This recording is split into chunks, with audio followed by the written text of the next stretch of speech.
afternoon, TikTok family. Let's talk flags.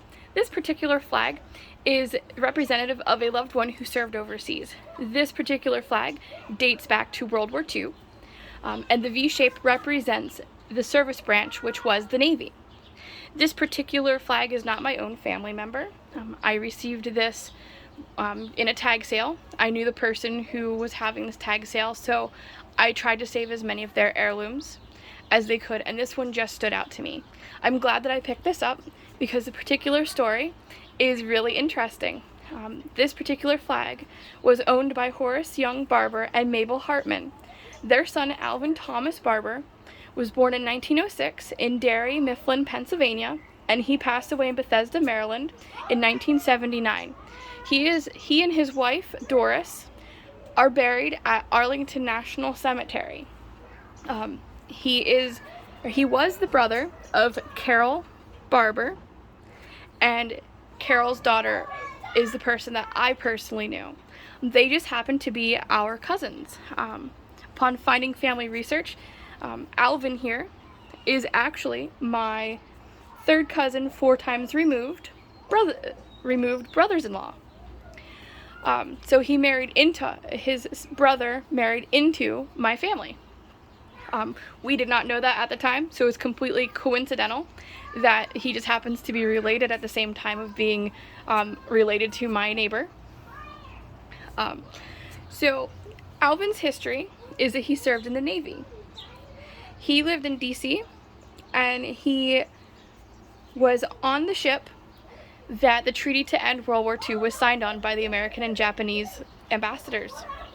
I do not know if he was in the same room as the time of the signatures, but I think it's a pretty cool heirloom to have, since he was actually on the ship that created peace amongst the Japanese and the Americans at the end of World War II.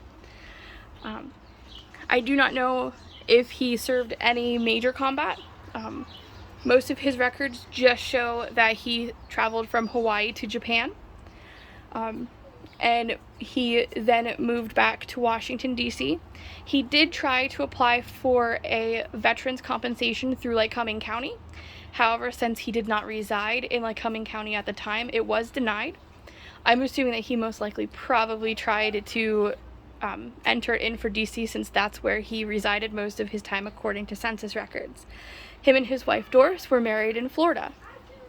And according to the indexes, that marriage took place on August 4th of 1948. I do know that they did have one son. I am not sure of any other relatives at the time, but I figured this was a really nice addition to my family's history.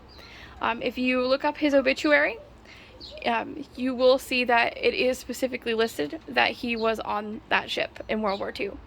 It does not list the name. I honestly am not privy to World War II history other than the basics, because I prefer Civil War, but I'm sure if you were to Google that information, you would be able to share in that and think that it's pretty nifty.